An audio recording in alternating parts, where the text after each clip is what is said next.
Welcome to the local campaign, and thank you for joining us for our debate in the riding of Ottawa West-Nepean. In just a moment, I'll introduce the candidates to you who are here for our debate today, but first I'll go over the rules very quickly.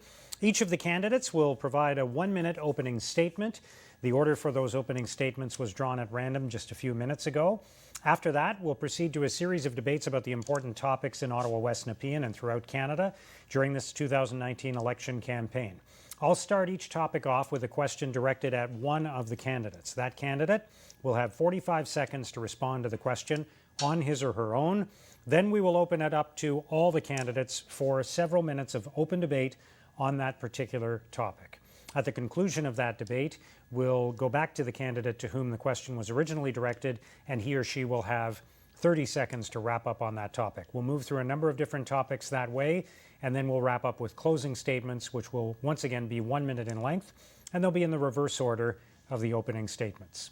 So let's introduce the candidates who are here for our debate in Ottawa West-Nepean.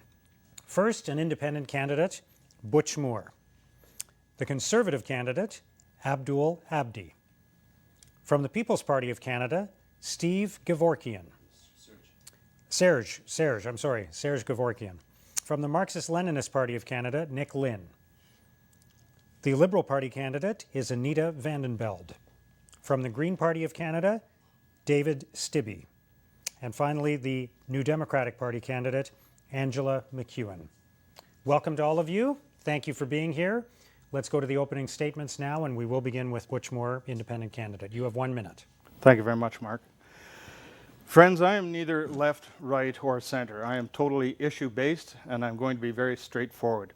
I'm going to offer solid solutions without political rhetoric.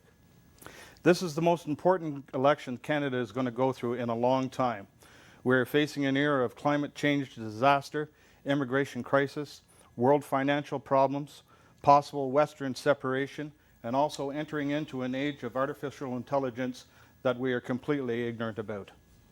We have to make momentous decisions that are going to be bold, earth-changing, frightening, and revolutionary. Now is not the time for the status quo vote of the main parties. Now is the time to come out of your comfort zone. Now is the time for courage.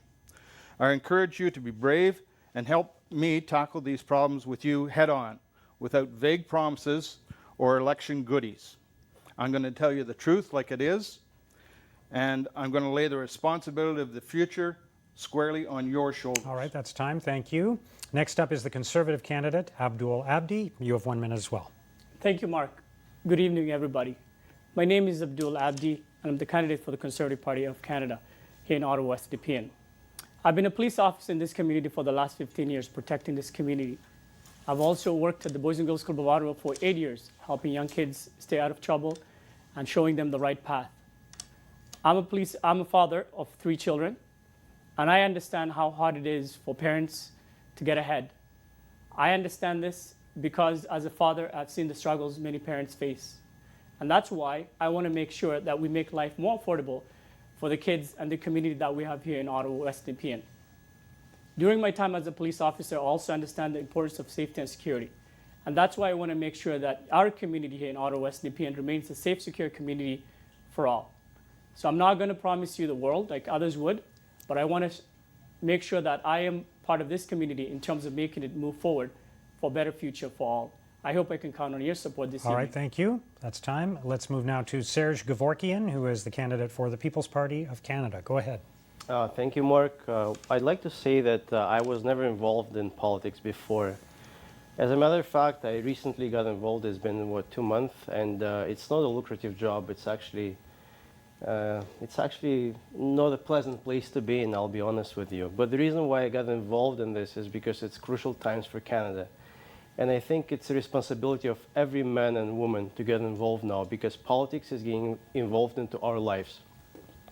The current establishment is using divide and conquer strategy, right from the Prince by Machiavelli.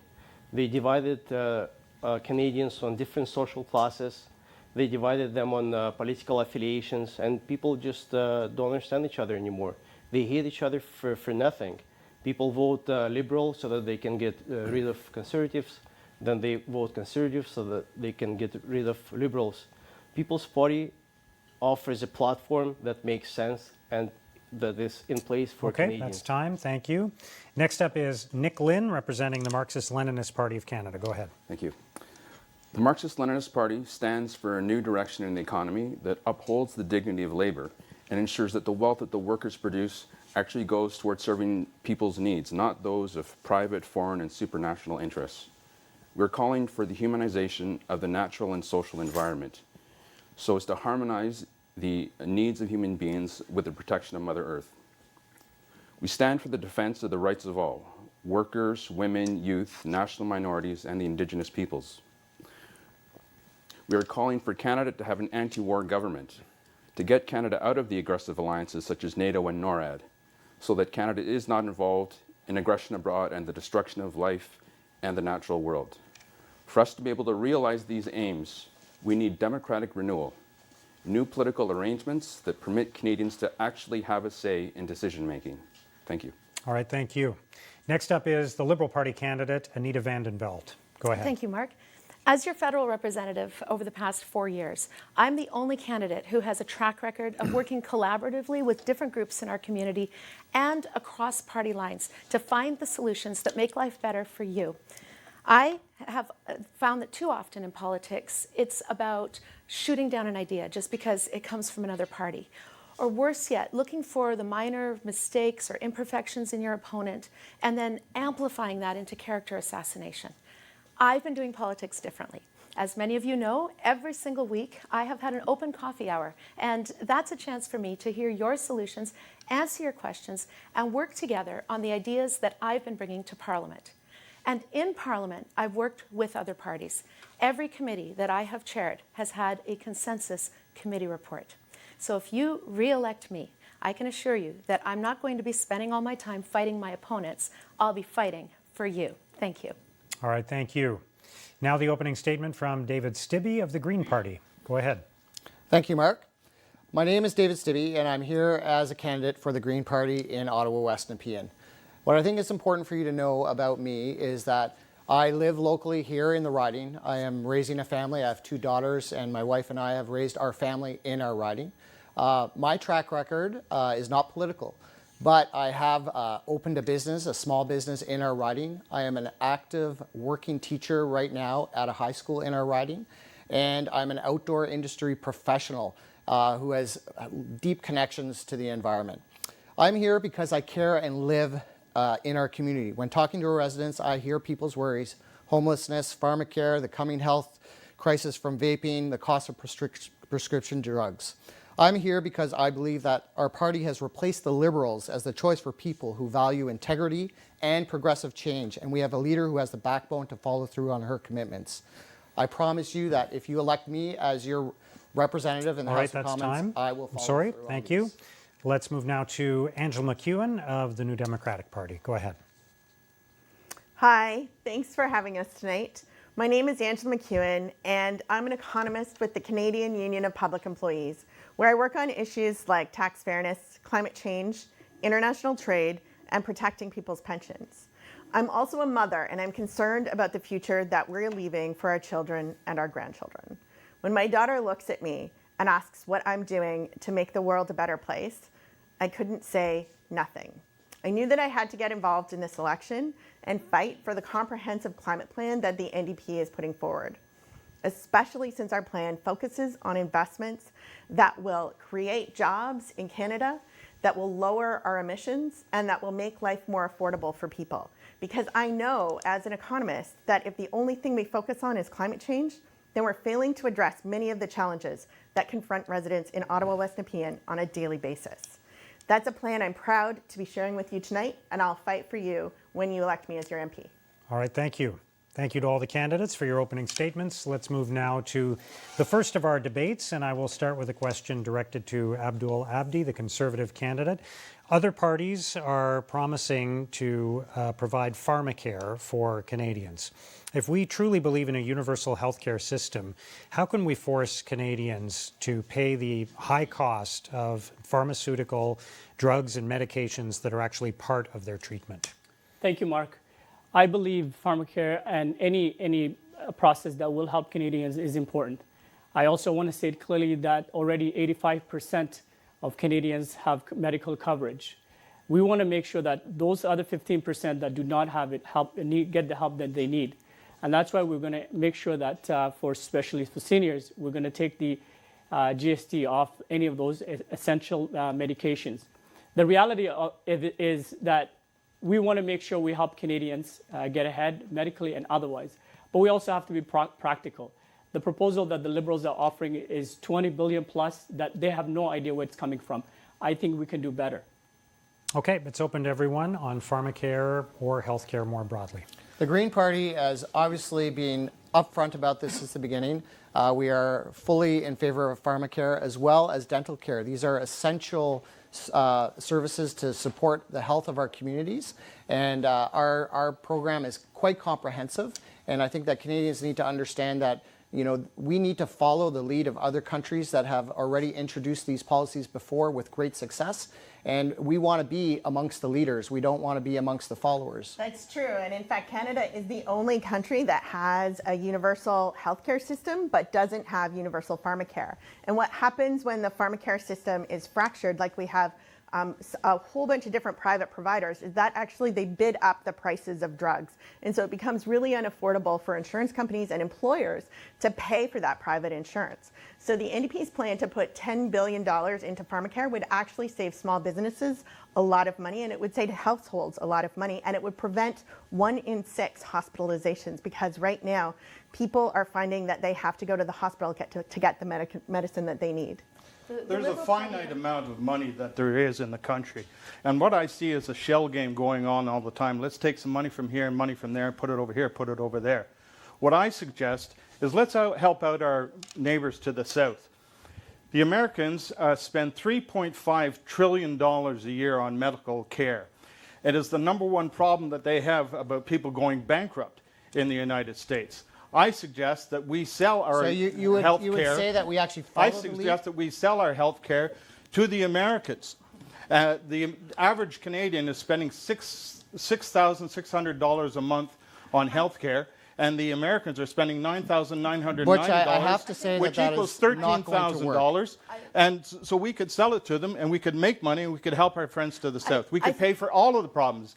Dental, pharmacare, our own care, with a Canada First program. I think that's the solution. What we know is that when we invest in things like pharmacare, this is something that actually saves us money down the long run. And as a matter of fact, the Liberal Party has already in government taken the first steps toward universal national pharmacare. We have created a Canada Drug Agency, and we have made sure that drug costs are lowered by about $13 billion already. We are committing to a universal pharmacare system. One of those programs that you promised like the last time, and the reason that I'm actually up here standing, that we failed to deliver on the end? And we are committing to universal pharmacare, but more than that, we want to make sure people have access to family doctors, mental health. We've already invested $11 billion into mental health and home care, and given the provinces increased funding by 3% every year for health care. Where does that money come from? If you look whenever it comes to issues. No, I'm sorry, Angela McEwen was speaking first. Sorry, this is the Conservatives and the Liberals are both saying that they're increasing the transfers to the provinces by 3%, which fails to recognize that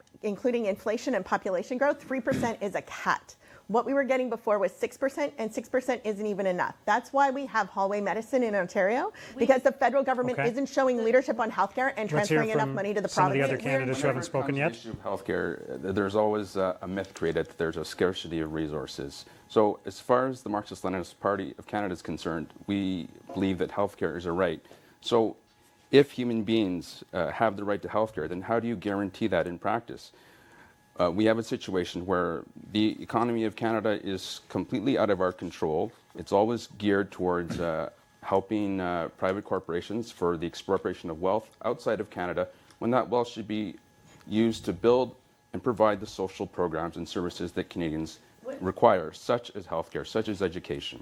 When you invest in pharmacare, you're saving money in the long run because people who don't fill their prescription drugs get sicker and end up in acute care. So by investing in pharmacare, like our investments that we've made in mental health and home care, these are things that have long-term benefits. Nobody is talking They about ensure that big we're going to pharma have and the lobby better- groups. it's The going- same medication. And it's here funny costs how a we lot can invest more than it 16, costs in 15 Europe, for billion example. in fossil fuel Nobody's- subsidies One at a and time, still please go cut ahead. healthcare in No, I'm some sorry. way. Let's let Nobody talks about tackling the monopolies.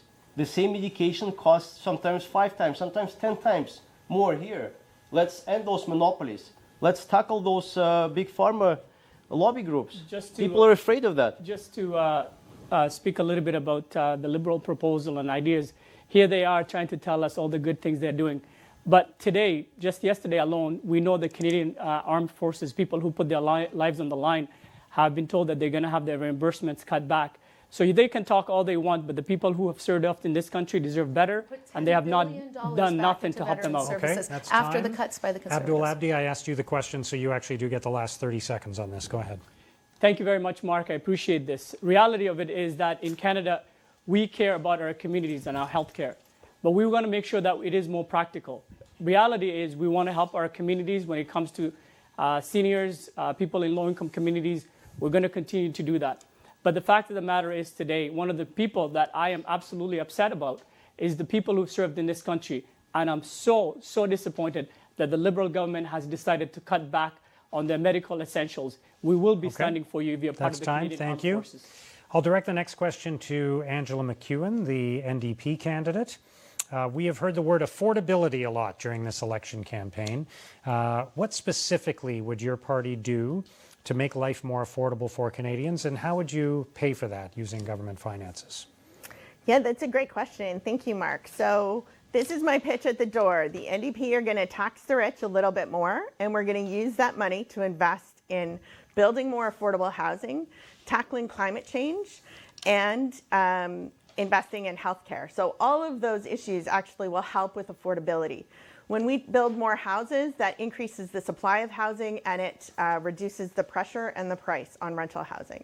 When we tackle climate change, what we're going to do is we're going to retrofit buildings so that you save on your energy costs. And you can pay as you save over time on your utility. And when we tackle healthcare, you're going to save money for pharmacare, you're going to save money on long-term care, and you're going to save money with mental health care. Okay, it's open to everyone now. And next thing you know, our deficit is going to go up by another $200 billion. It's already $700 billion. We're adding $14 billion a year. We're paying $29 billion just in interest rate yearly. Our debt is just ballooned. For each person in Canada, for each child, and for any person, on average, it's $18,600 in debt. How we're going to pay pay this money Our debt back? compared to our income is the lowest that it's been in 55 years in Canada, and it's declining every year. In fact, we have the best balance sheet in the G7. We have increased employment in this country by over 1 million jobs, but we've done it by leaving no one behind. Actually, We've raised Canadians have increased employment. You 900,000 haven't. Canadians out of poverty, including 300,000 children with our Canada Child Benefit and 50,000 seniors. And we're going further. Through things like our Canada Workers Benefit, we've raised 70,000 people out of poverty. At this point in time, and Anita, our housing is $55 why billion can you not actually housing. look at balancing a budget at some point in time in your mandate? At the beginning, Trudeau promised to balance the budget in 4 years. I can tell you that even the Green Party, people worry about us as not considering the budget, but we have a fully costed, transparent platform, and we actually have promised to balance the budget within 5 years. We are not a tax and spend party. We actually have looked at different ways of raising funds, including slightly taxing the rich a little bit higher, but also just removing ways to subsidies balance the from budget. industries that don't need them anymore. Why are we subsidizing the oil industry, which is one of the richest would agree. industries I in would the world? agree. Subsidies. There are Yet two there- ways to have not. balance the budget. $16 billion One is worth cutting, of subsidies. the other is increasing growth. We have focused on increasing economic growth. I would agree with David in regards to the lack of. There's no way the Liberals can speak about balancing budgets. They cannot go there. They had their opportunity in 2015, where they proudly said the budget is going to balance itself in 2019. We know that did not happen, so they can't go there. But let's go back to the question, because we cannot avoid the question that Mark asked. We cannot avoid the question that Mark asked because it's important. Affordability is very, very essential, and that is why under Andrew Scheer, we are planning on ensuring that we increase the amortization period from 25 years to 30 years in order to reduce the amount of monthly payments for any homeowners further. We're also going to take the GST from the home heating once those individuals get into their homes. And also further, we're going to provide a $3,800 home renovation for people to be able to make their community, their home more energy efficient. That's what we're going to do. And further, we're also going to make sure that we investigate all the money laundering that is going on in the housing market, because we want to open the market legally and make more Canadians have an opportunity to have their first home. Our national housing add strategy. something to Mr. Abdi's statement. Last year, Liberal government had a surplus of $8 billion. It's instead of using it to lower our debt, they just found a way to spend it. No matter how much money they're going to make, they're going to spend more. That's it. Canada's policies, according to the IMF, should go viral. We have a declining debt to GDP ratio, which means that our income is growing faster than our spending, and we are committing to continue year after year. That's when you want to pay down debt. This is the time when you invest in people. When we're in a growth mode is when you actually pay down debt. When you have more people paying taxes, when you have the lowest unemployment in Canadian history in over 40 years since we've been counting. And what's going to happen when we go back into a recession? To invest suddenly we are actually in a place of need. We have infrastructure deficits. We have a deficit in the environment. And that is what worries us as Canadians. We are investing in the economic growth. Everything that we have invested in is giving young people the skills they need for the jobs of the future. Understand. Young people know. It is working. Excuse me. Young people know that they're working 4 part-time jobs precariously. They know that those million jobs have not worked out for them. They know that they're paying huge amounts on student debt. So the nickel and dime targeted programs, the tax cuts that the Conservatives and Liberals are, fighting over themselves to get to you, those tax cuts will not make your life more affordable, because most of you actually don't pay enough tax for it to make it a benefit to you. What you need, in what I've heard people in Ottawa West-Nepean telling me that they need, is they need buses. I'm going to give Butch Moore a chance to. You're going to get the final 30 seconds anyway, so I'll give Butch Moore a chance to talk. I hear an awful lot of gobbledygook going on here, but I'm going to give you some bare bones ideas. And the one I have is about gas. I want to buy gasoline by the liter, and I want to be able to put it on an application so that I can stabilize the price of gasoline at a certain price. If I buy gas at $1.10, I want to keep maybe a few hundred liters on that application. When the gas goes up, that's time. Thank you. We'll move to the next. We'll go back to Angela McEwen. You have 30 seconds to wrap up on this topic. Thank you, Mark. What the Liberals and the Conservatives are both putting forward today are targeted tax cuts that won't reach most of you. And when we have tax cuts, what follows always is service cuts. This government is actually spending less on public services than any government in the past 55 years. Their national housing strategy is smaller than what Stephen Harper spent in 2010. So they're trying to tell you one thing, but your lived experience tells you another thing. We need to rebuild public services in this country. Okay, thank you. Let's move to the next question now, which I'll direct to David Stibbe, the Green Party candidate. Should cities have more power and resources to fight gun violence? Absolutely. I honestly believe that our municipalities is where 90% of our population in Canada lives. And unfortunately, we treat them as beggars at the plate for policy being able to legislate. We treat them as beggars at the plate for taxation. They're always asking the province for the rights to do anything, or the federal government. I think cities should be able to make decisions that are important, and crime and gun control is to me a city issue. And in certain pockets of the city, they need to be able to manage this in a coherent manner. I don't think that long-arm firearms, like used for hunting, are something that cities should be legislating. I think that is a positive effect on our environment. All right, it's open to everyone on this topic. Our Liberal government has already provided over $327 million to cities to deal with prevention of guns and gangs. We are going to be be increasing that. We're also making sure that we've given money to the RCMP and border services to stop illegal guns from getting across the border in the first place.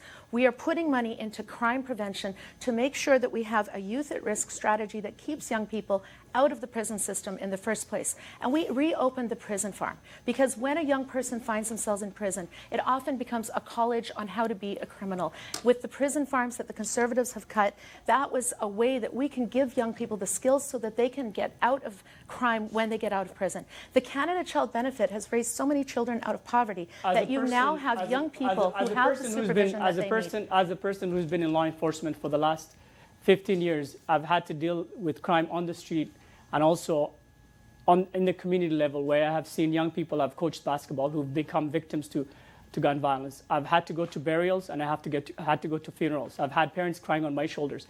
This issue has touched me personally.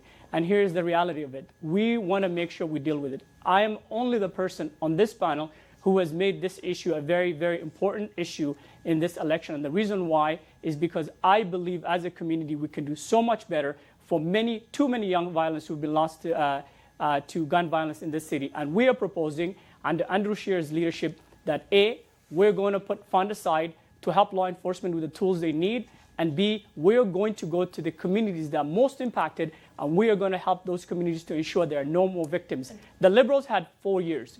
4 years. They're back again, and they want another 4 years forward. Not again. The provincial not happening. It's time for a change. Government under Doug Ford has cut $900,000 from community safety in the city of Ottawa. We know that Conservatives cut, and what Liberals have done is provide the cities, provide border services with what they need, but we're also taking an additional step of banning military-style assault rifles and giving the cities the ability to ban handguns. This is something that's going to keep people safe in our cities. I think we actually need to look at the root causes of crime and what is happening in our cities. The NDP has proposed putting another $100 million into diverting kids from gangs. Right now in Ottawa West-Nepean, the services provided to youth are done through a patchwork of charity programs that don't actually have enough funding to provide long-term strategies in key areas where youth are crying out for help. What else we need to do is we need to make sure that there's affordable housing for people so that kids aren't going out to try to help their families feed their families. We need to make sure Ottawa West-Nepean is one of the third highest food bank usage in Ontario. So we're talking about people who are in dire need of safe housing, of enough food to eat, of safe schools, and this Liberal government actually hasn't done enough to protect those kids and provide them with the resources that they need to lead successful lives. What's happening is that barriers are being put up every day where they're being criminalized and poverty is being criminalized rather than kids being provided the tools that they need. I agree with Angela on many of the points that she's made tonight. In fact, she's hit it right on the head. Liberals have done nothing for young people in Ottawa West-Nepean in the last 4 years. And here's the deal. They want to go after legal gun owners. Guess what? That's not going to happen because we know many of the people who have illegal guns in this city and who are causing violence and havoc on our community are people who will never register their guns. Canada is known to be one of the most safest countries in the world when it comes to registered guns and guns storages in general. So reality of it is they're going to come up with ideas. Why? Because they're running for election. Why did you not think about bringing these ideas forward, dear Liberals, when you had the chance for the last 4 years? But now it's election time, and it's so convenient to do this. In a youth at risk strategy. We've already invested in mental health programs for communities at risk. We've already put $13 billion into housing. We are taking 500,000 people out of housing need. People in these communities that can't find mental health. They cannot. The wait lists are over a year long. So when you talk about spending mental health dollars in these communities, I would like to see where that happens because it hasn't gotten to the kids in Ottawa West-Nepean. Or illegal guns. By far the majority of the guns. You can ban all the guns you want, but people will use knives to stab each other, just like it's done in Britain. This is not the way. And one of the ways to tackle this issue is to address the culture of violence. The movies, the music. We have to promote different values for our children. We have a gang culture going on. Let's put an end to that. Okay, let's stop there and let's go back to David Stibbe. I asked you the question. You get the final 30 seconds. Thank you. I patiently waited since that was a good discussion. I would just like to say that I actually believe completely in what the NDP is proposing. I think we need to address the root cause of these issues. The Green Party does have a plan, and I think the plan is related to youth feeling that they have opportunities. We want, education is always the way out, right? And when students know that they may have free education, no debt to worry about at the end, that is one of the key platform policies of the Green Party, and I think that is one of the opportunities we're looking to give. I'll direct the next question to Anita Vandenbeld, the Liberal candidate. Let's talk about climate change. How is it not hypocritical for your party to talk about reducing emissions and fighting climate change and at the same time also spend $4.5 billion on a pipeline? Well, first of all, it is important to note that the climate and the economy go hand in hand. There is a $1 trillion economy out there for green technology. And it's not a matter of how you get it to market. It's a matter of reducing the demand. That's where we've put our energy. And every single penny of the profits from the pipeline are going to go back into converting to green energy. We have put a price on pollution. We have made sure that every penny from that price on pollution is going back to Canadians. We're phasing out coal by 2030. We've put $9 billion into transitioning to green energy, $20 billion into transit, and a low carbon economy fund. And we're going to do more. We're going to reach net zero by 2050. Okay, it's open to everyone. So 2050 is a long way away. And that is one of the issues that the Green Party is here to sort of hold the Liberal Party to account. You cannot make a promise in 2050 for a problem that needs to be solved actually in the next 4 years. And that is a critical issue in the promises made by the Liberal Party.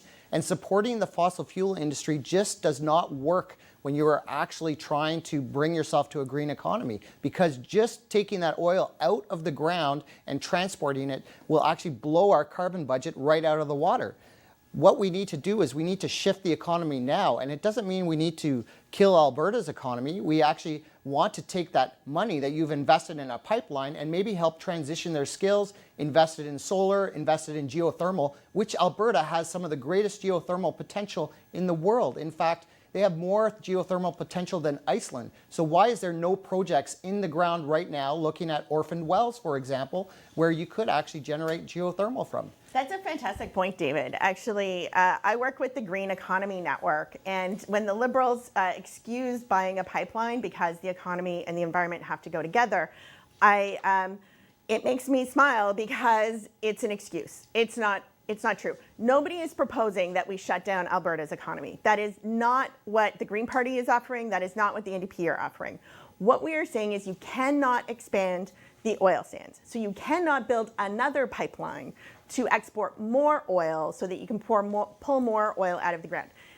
Alberta's economy, as it is now, absolutely uses the oil that they pull out of the ground. What we want to add to that is green jobs instead of old economy jobs. So we want to create jobs by investing in renewable energy like geothermal. We want to create jobs by helping people retrofit their houses, and by, as government, retrofitting our own buildings first, so that we're lowering our energy costs. If I may jump in there quickly there. First of all, when it comes to climate change, I want to make sure that viewers understand that as Conservatives, we do believe in climate change, and we believe that we have a responsibility to look after the future for our community and for our children. I'm a father of 3 kids, and I understand the importance of making sure that they have a better future and better community for tomorrow. But the Liberals, when it comes to this issue, they're pretty much one word I can describe them: hypocrisy.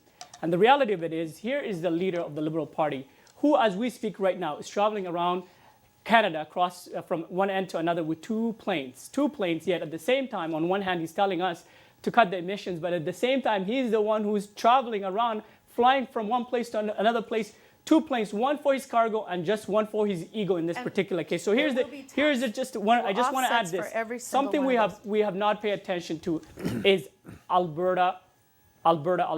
Folks, Alberta is a province in Canada. They are our brothers and sisters. Their economy has gone down. Why? Because this Liberal government has really put them on a timeout.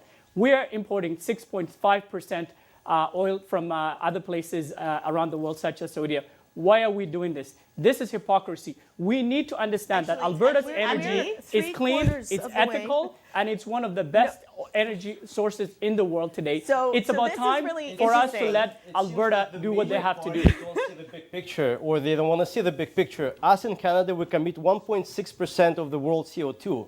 Even if we stop doing everything, like we stop heating our houses today, it's not going to change much because China commits 29%, India 6.6%, and those countries will grow. There is 3 billion population among them. If they have the same lifestyle as us, that's it. If they want to have cars, they want to have access to bathrooms, they want to buy food that's wrapped in plastic.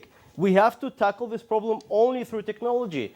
There is no other way. What you want to do is you want to ruin our economy. You want to create inflation by imposing carbon tax. Gas prices will go up. Everything will go up in price. We're going to have inflation. Like, you're just trying to destroy the economy. We're producing oil in the West. We're selling it to the States below the market value.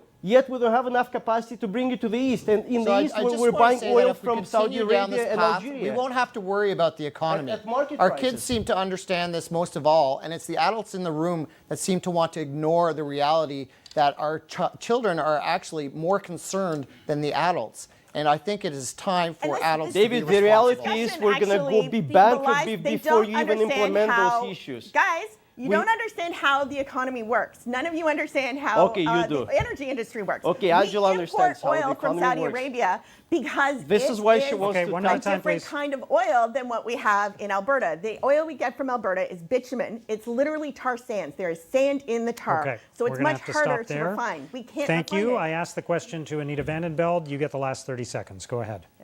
Our government recognizes that climate change is the single issue that our grandchildren are going to judge us by. And we have taken action. We have done more in 4 years on the environment than any other jurisdiction in the world. We're 3/4 of the way to our 2030 targets, and we are planning to exceed those 2030 targets. We will put milestones, legislated milestones, every 5 years to ensure that we reach net zero by 2050. And we're doing that by investing in the green economy and making the conversion away from fossil fuels. Okay, thank you. Let's move to the next question now, which I will direct to Serge Gevorkian, the People's Party of Canada candidate.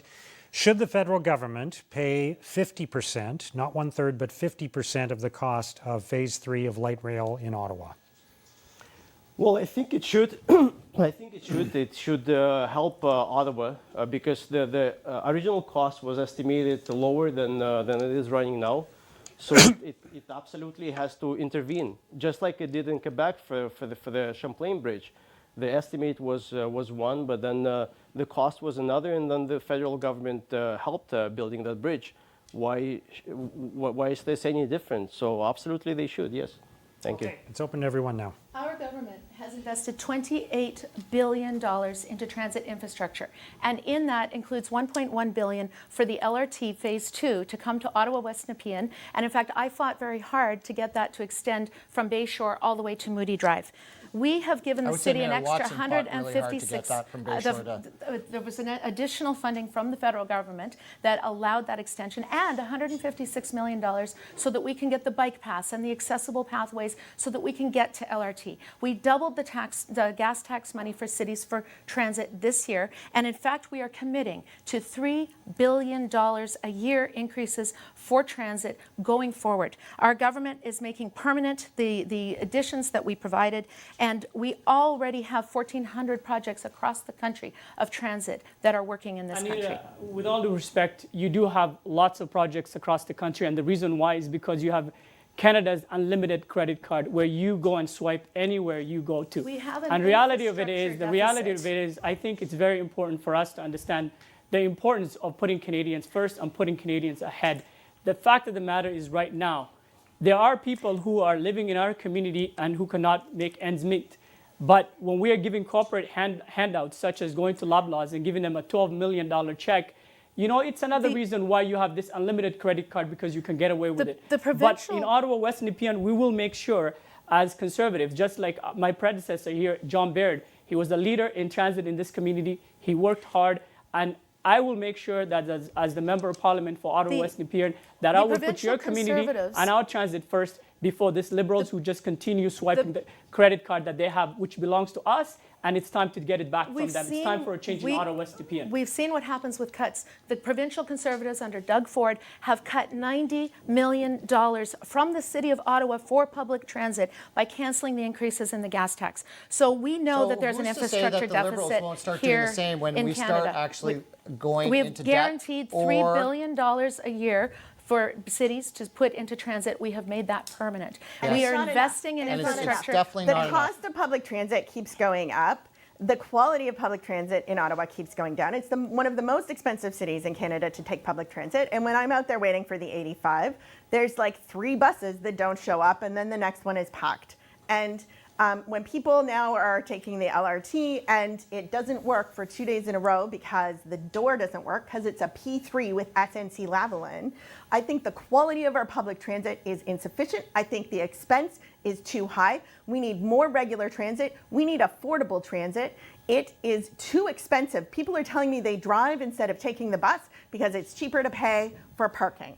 And that's Absolutely. unacceptable. Expensive because of the gas prices. Well, you the keep putting a infrastructure- carbon tax on them, and this is why the cost is going up. So we should tax the rich and use that money to change the status quo, because the Yeah. status quo is not working You for tax Canada. the what rich we and need to everyone do- is Not gonna what leave you've done. Canada, We need to Angela. enable You're gonna be municipalities left to with actually people who are have making their small own income, that's it. taxation, which the Liberal government and the Conservative government love to have the municipalities begging at their plate. What we really need to do, and which the Green Party is promising to do, is reform the tax system. Cities need more say at the table. They need guaranteed revenue. And I think infrastructure is one of our greatest needs, and I commend the Liberals for investing in it, because it is very important to invest in our infrastructure and our transit and railways to ensure that we actually can lower our carbon emissions. But you're failing to understand that it's the cities that need control, because the cities, if they had a choice and they didn't have to choose SNC Lavalin, for example, for their transit system, then we would actually have a better transit system in place, Because we know P3 projects always cost more and deliver lower quality. Absolutely. Angela, is there any other solution other than tax?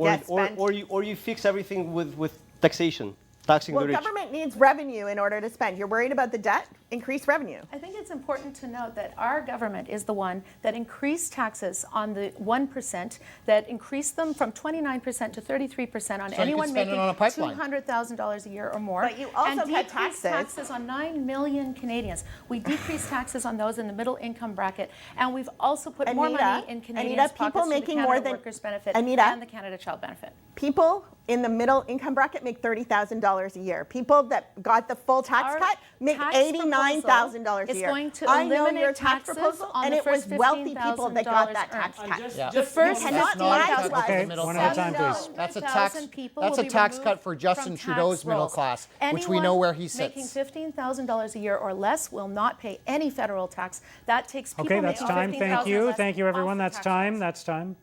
Let's go back to Serge Gevorkian. You have the final 30 seconds on this.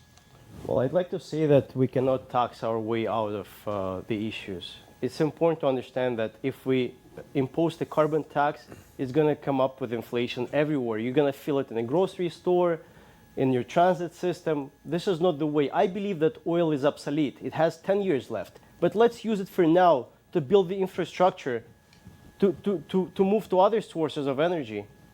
We can't just bankrupt ourselves this way. That's it. Okay, thank you. That's time. That's time. Thank you. We're not in the debate anymore.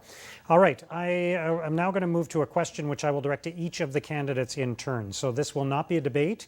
It will be each candidate getting 1 minute to answer this question. And the question is this: what, in your view, is the most important local issue in Ottawa West-Nepean, and what would you do as the Member of Parliament to resolve it? So we'll start with you, Butch Moore. Go ahead, you have 1 minute. Thank you, Mark. It all depends who you're talking to. I've been knocking on the doors in the Ottawa housing buildings, and the problems there are quite simple. The buildings are in shambles. If you go down to Dave's district in the Britannia area, it's about the flooding. If you go out to the Des Maurier, it's about the economy and welfare. There are many different things that I think that we could do. One of the proposals that I would put forward is a tourist attraction along the Ottawa River Parkway called the John A. Macdonald Parkway. I suggest building a companion project to the Rideau Canal that would be a flower garden from the Le Breton Flats out to the West End, much in the same as Bouchard Gardens out in Vancouver. That project could bring in $100 million per year into our district, right in the front door. Let's use the facility that nature has put at our doorstep. Okay, thank you. Abdul Abdi, you're next. Thank you, Mark. I've been doing, I think just the other day, the average number of doors I've done so far is around between 35 to 40,000 doors. And I'll tell you this, I'm hearing many things, one of them being the reality of affordability. People cannot make ends meet, and that's why we want to make sure that our universal tax cut is going to be able to help everybody, especially those ones who are in the lower brackets. Healthcare is also very, very important. And that's why Andrew Scheer is going to be investing $1.5 billion into medical imaging equipment so that we don't have any hallway healthcare. The other thing, too, is very personal to me, is safety and security. And folks, we cannot ignore the issue of gun violence in the city. Just last year alone, 86 shootings in this city. The last 4 years, an average of 20 homicides per year. These are realities that are happening in our communities. Just because we don't make it as a priority issue doesn't mean it's going to go away. And that's why I believe safety, security, affordability, and healthcare are going to be the top issues in this election. Thank you. Serge Kevorkian. I believe that the main issue in Ottawa West-Nepean is housing affordability. On average in Ottawa, real estate went up in value by 22% in the last 3 years. The inflation hasn't gone up by 22% in the last 3 years. Most salaries did not go up by 22% in the last 3 years. What caused it is housing market bubble. We absolutely have that because we don't see such price appreciation in other asset classes. It's caused by low interest rates, but we're not alone in this. Other Western countries are in the same boat. In fact, some of them moved to negative interest rates. And if we move to negative interest rates, you're going to have more bubble in real estate prices. The way to tackle this issue is we have to be careful with it. We have to, first of all, lower taxes. Second, we have to eliminate the red tape for contractors to build. So we have to try to increase the supply of real estate first and then deal with interest rates. That's time. Thank you. Nick Lynn, you're next. I would say the key issue for this riding is decision-making power and the issue of democratic renewal. We have a situation in Canada where our role in decision-making is essentially excluded. If very few people are members of political parties, and even those that are members, especially of the big parties, they have no say even of setting the agenda, deciding no one has any say in setting the direction of the economy, sorting out the problems they're facing in their local community. All these things they're not able to exercise control over. So that is the main issue that the Marxist-Leninist Party is bringing forward in this campaign, is the need for democratic renewal. And that's an issue that we raise year-round, year after year, regardless of being in office. Okay, that's time. Anita Vandenbeld, go ahead. Our riding is very unique because we have more seniors per capita than almost any other riding in the country, but we also have higher than the national average number of children. And so the things that we are focused on, and what I'm hearing at the doors, is about seniors' pensions and about the cost of raising children. We increased the GIS for single seniors by 10%, but we also know that it's when someone loses their spouse that they become in financial difficulty. So we will be increasing the Canada Pension Plan Survivors Benefit by 25%. We've also made it easier to raise children. We have put in $7.5 billion for childcare. We will be doubling that, and we will be helping to create 250,000 new after-school and before-school spaces, and spaces for those who have flexible work hours. We've also increased the parental benefits by 5 weeks for the second parent. We're making that tax-free. We're making sure that parental benefits will go to everyone, not just those who are eligible for EI. Okay. David Stibbe? Our riding, I agree with you, Nita, is very unique. I believe seniors are one of the most important issues that we have to address. They need to have a voice at the table. And they are worried about their pensions, and the Green Party is intending to increase the replacement rate of guaranteed income from 25% to 50% in the Canada Pension Plan.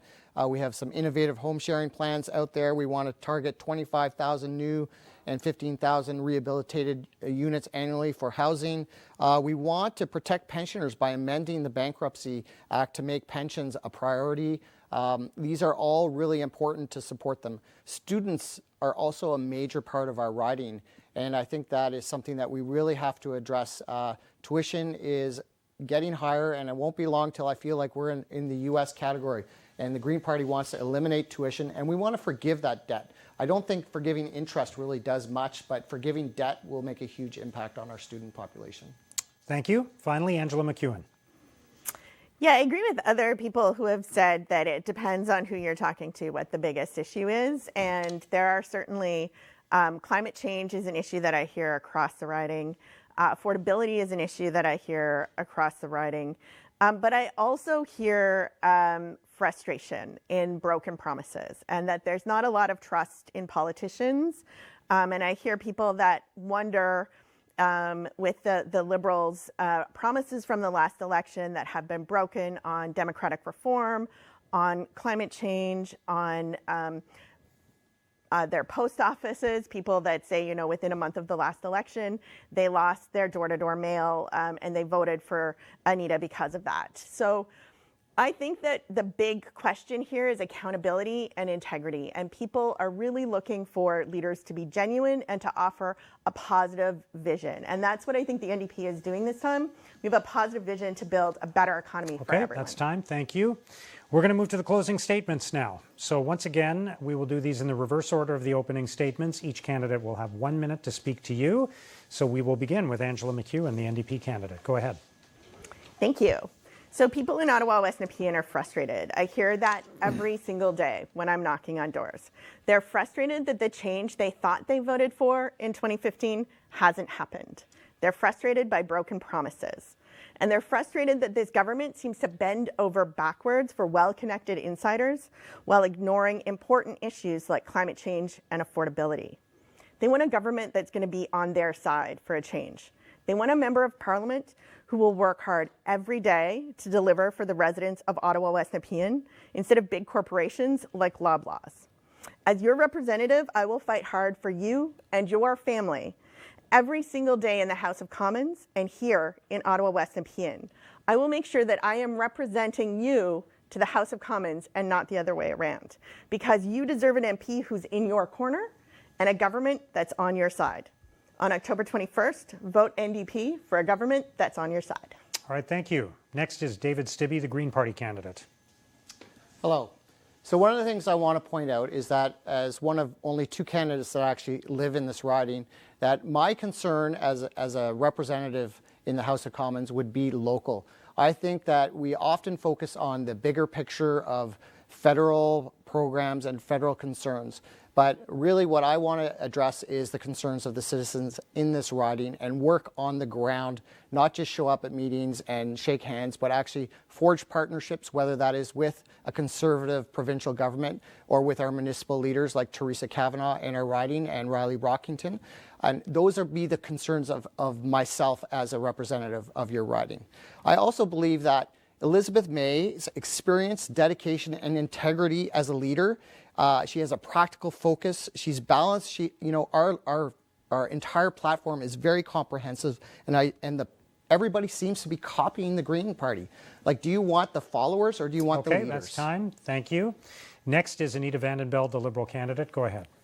Thank you. Canadians are better off today than they were in 2015. We have the lowest unemployment in over 40 years, and we have a declining debt compared to our income. We have a AAA rating internationally, but we've done that while making sure that no one is left behind. We've raised 900,000 Canadians out of poverty, including children and seniors. In Ottawa West-Nepean, I have worked together to build 42 new seniors residences, affordable units off Merivale Drive.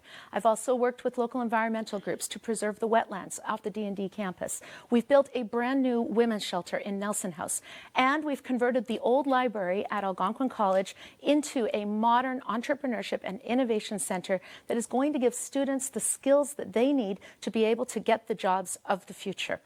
We have a choice in this election. We can go backward to the Harper years, or we can move forward. I'm asking you to move forward together. All right, thank you. Next is the candidate for the Marxist-Leninist Party of Canada, Nick Lynn. Go ahead. Election after election, our anachronistic political system reduces working people to spectators in an increasingly distasteful marketing contest between the big political parties. The issues we deal with every day and the struggles to affirm our rights are swept aside. Then whichever party takes power after the election says it has a mandate to do whatever it wants without any accountability. Working people in Canada are more than capable of identifying society's problems and finding the ways to solve them. We're calling on you to continue to speak in your own name during the election and work out how to take part and how to vote in a way that will favor your interests. The MLPC calls on everyone to take a stand for democratic renewal. Vote for a party that every day actually puts forward the people's demands and assists them in their struggles to affirm their rights and the rights of all. Vote Marxist-Leninist, visit our website, cpcml.ca, and sign up to receive our paper renewal update. Thank you. All right, thank you. Next up is Serge Gevorkian, who is the People's Party of Canada candidate. Go ahead. I'd like to look at the big picture. Us in Canada, we're not landlocked. We have oceans. In Canada, we have a lot of resources. We have human resources. We have all sorts of resources. We're in peace. We're not at war. So it just doesn't feel right that we're not doing as good as we should be doing. Our potential is huge, but instead we have a system that's meant to put people in debt, that's meant to put the whole country in debt. It just doesn't feel right that we're just not doing good enough. We have a system which goes by the cliche of divide and conquer. There is few parties and people vote against one party, then they vote against another party. Us at PPC, we offer you something different. Maxime Bernier is one of the few people, one of the few politicians who is always firm. You can listen to his interviews from 2005 and now, and he's firm in his beliefs. At PPC, we offer you something different. Thank you. All right, thank you. Now the Conservative Party candidate, Abdul Abdi. Good evening. This election is personal to me. When I see young people getting hurt in our community, it touches my nerves. When taxes go up, I know the communities and businesses that are impacted. When I see seniors and people with disability, I think of all the money that has been wasted by the Liberal government. We can do so much better. There has been a leadership void in the last 4 years, and I'm here to fill that gap. I offer you leadership, integrity, accountability, and service to this community. I cannot promise you the world, but I will promise you tangible solutions to the issues that we're dealing in Ottawa West-Nepean. So on October 21st, you're going to have to make a decision. Do you want to go back to the last 4 years we've seen, or is it time for a change? I'm Abdul Abdi, and I hope I can count on your support. Thank you. Finally, Butch Moore, an independent candidate, your closing statement. Thank you very much, Mark, for the opportunity here. And thank you, Rogers, for the being able to put on these debates. But there just isn't enough time to express my full platform in these debates. And I encourage you to go to my website, votebutch.ca. I want to alleviate the fears of voting for an independent candidate and thinking that their vote is wasted. Ask Brian Mulroney if one vote wasn't important when he tried to ratify the Meech Lake Accord, and Elijah Harper stood for his people and refused to capitulate. That action spurred the changes that caused changes in the Charlottetown Agreement and future respect for our First Nations people. Ask Jean Chrétien if a small percentage of votes isn't important when the country was saved by 1.16% of the vote during the Quebec referendum. I by no means want to imply that I am anywhere near the stature of the next example, but Terry Fox, one person, changed our country. It's Okay. time for... That's time. I'm sorry. Okay. Thank you. Thank you to all the candidates for participating in our debate for Ottawa West-Nepean. Best of luck to you in the rest of the campaign. Thank you for watching. I want to remind you that Election Day is October the 21st. You can also vote in advance polls on the Thanksgiving Day weekend. You can find out more information online about that. Please join us on election night for live coverage of the results on Rogers TV and 1310 News. Our coverage will begin at 9 o'clock. I hope to see you then. Thanks for watching.